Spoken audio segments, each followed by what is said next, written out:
غزوہ ہند کا مفہوم اس جہاد سے ہے جو ہندوستان میں اللہ کی راہ میں ہوگا۔ یہ ایک ایسا جہاد ہوگا جس کی خصوصیت اور عظمت کو رسول اللہ صلی اللہ علیہ وسلم نے اپنی زبان مبارکہ سے بیان فرمایا ہے۔ حضرت ثوبان رضی اللہ عنہ کی روایت کردہ حدیث میں آتا ہے کہ رسول اللہ صلی اللہ علیہ وسلم نے فرمایا، میری امت کے دو گروہوں کو اللہ تعالیٰ دوزخ کے عذاب سے بچائے گا۔ ان میں سے ایک ہندوستان میں جہاد کرے گا اور دوسرا عیسیٰ علیہ السلام کے ساتھ ہوگا۔ اس حدیث مبارکہ میں رسول اللہ صلی اللہ علیہ وسلم نے واضح طور پر دو گروہوں کا ذکر کیا ہے جنہیں اللہ تعالیٰ جہنم کے عذاب سے محفوظ رکھے گا۔ پہلا گروہ وہ ہوگا جو ہندوستان میں جہاد کرے گا، اور دوسرا گروہ وہ جو حضرت عیسیٰ علیہ السلام کے ساتھ دجال کے خلاف جنگ میں شریک ہوگا۔ اس حدیث کی روشنی میں مسلمانوں کی تاریخ میں غزوہ ہند کی خاص اہمیت ہے۔ غزوہ ہند کی فضیلت کا بنیادی سبب یہ ہے کہ اس میں شریک ہونے والے مسلمانوں کو اللہ تعالیٰ نے خصوصی رحمت اور مغفرت کی بشارت دی ہے۔ یہ وہ لوگ ہوں گے جو اپنی جان، مال اور وقت اللہ کی راہ میں قربان کریں گے اور کفار کے خلاف صف آرا ہوں گے۔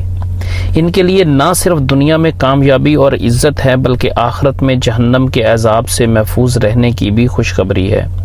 موجودہ دور میں غزوہ ہند کا مفہوم صرف جنگ و جدل تک محدود نہیں بلکہ فکری، نظریاتی اور تہذیبی میدانوں میں بھی ایک مسلسل جدوجہد ہے۔ مسلمانوں کو اپنے ایمان، عقائد اور اسلامی اقدار کا تحفظ کرنا ہوگا۔ اس کے ساتھ ساتھ مظلوم مسلمانوں کی مدد اور حق و انصاف کی آواز بلند کرنا بھی اسی جہاد کا حصہ ہے۔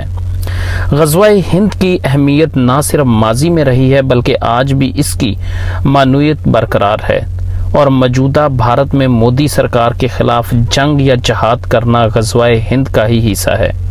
اور پاکستان واحد ملک ہے جو ہندوستان کی سرزمین سے اٹھنے والی جارحیت کا منہ توڑ جواب دیتا ہے۔ قارئین، پاکستان کی تاریخ میں جب بھی کسی بیرونی جارحیت یا خطرے کا سامنا ہوا، پاکستانی قوم اور مسلح افواج نے ہمیشہ ایک سیسا پلائی ہوئی دیوار کی مانند دشمن کے عزائم کو ناکام بنایا ہے۔ ایسی ہی ایک مثال حالیہ بھارتی جارحیت پر آپریشن بنیان مرصوص ہے، جو بھارتی جارحیت کے جواب میں پاکستان کی جانب سے شروع کیا گیا۔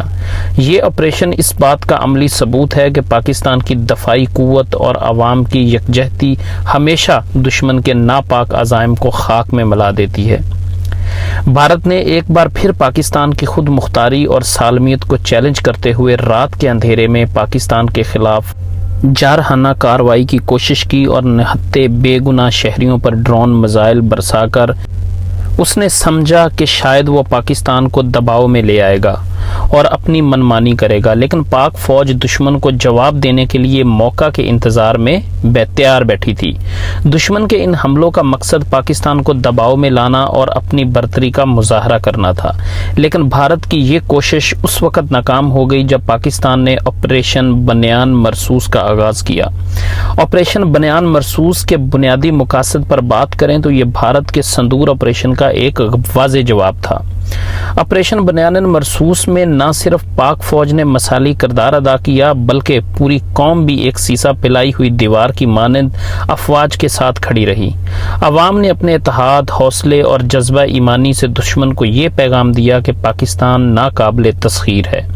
بھارت نے ڈرون حملے شروع کیے تو پاکستان نے غیور عوام پاک فوج کے شانہ بشانہ اس کا جواب دینے کے لیے موجود تھے۔ میڈیا اور سوشل میڈیا پر عوام نے اپنے جوانوں کے حوصلے بلند کیے۔ ملک کے ہر گوشے سے افواج پاکستان کے حق میں آوازیں بلند ہوئیں۔ سیاسی اور مذہبی جماعتوں نے بھی اپنے نظریاتی و سیاسی اختلاف تو بالائے طاق رکھتے ہوئے ملکی دفاع کے لیے یکجہتی کا مظاہرہ کیا۔ پاکستان کے مؤثر رد عمل اور آپریشن بنیان مرصوص کی کامیابی نے بین الاقوامی سطح پر بھی مثبت اثرات پیدا کیے۔ دوست ممالک نے پاکستان کی خود مختاری کی حمایت کی اور بھارتی جارحیت کی مذمت کی۔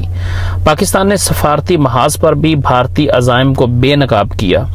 آپریشن بنیان مرصوص نے ایک بار پھر ثابت کیا کہ پاکستانی قوم اور افواج کسی بھی خطرے کے سامنے سیسا پلائی ہوئی دیوار کی مانند کھڑے ہیں۔ یہ آپریشن نہ صرف دشمن کے حوصلے پست کرنے میں کامیاب رہا بلکہ پاکستانی عوام کے جذبہ حب الوطنی اور دفاعی عزم کی عکاسی بھی کرتا ہے۔ دونوں ممالک کے درمیان یہ بنیادی طور پر ٹیکنالوجی اور فضائی کارروائی میں کون مؤثر ہے اس کا مقابلہ تھا، جس میں پاکستان 6-0 کے سکور کے ساتھ اللہ کی مہربانی سے سرخرو ہوا۔ بھارتی فضائیہ نے جدید جنگی طیاروں، جن میں رافیل طیارے بھی شامل تھے، کے ذریعے پاکستانی حدود کی خلاف ورزی کی، لیکن پاکستانی فضائیہ کے جاں باز پائلٹ کامران مسیح نے دنیا کا بہترین جہاز سمجھے جانے والے رافیل کو مار گرایا اور بتایا کہ پاکستان کی اقلیتیں بھی دفاع وطن کی خاطر بنیان مرصوص کی عملی تصویر ہیں۔ پاکستان کے اس کامیاب دفاعی اقدام نے بین الاقوامی سطح پر بھی توجہ حاصل کی۔ مختلف ممالک نے پاکستان کی خود مختاری اور سلامتی کی حمایت کی، جبکہ بھارتی جارحیت کی مذمت کی۔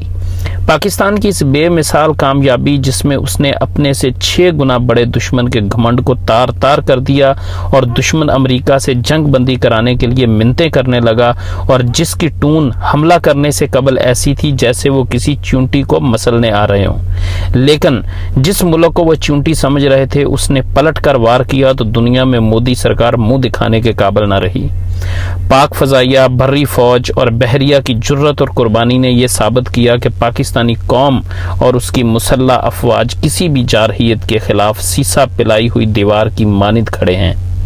اللہ تعالی ہمارے جوانوں کو مزید کامیابیاں عطا فرمائے اور پاکستان کی حفاظت فرمائے، آمین۔ پاکستان ہمیشہ زندہ باد۔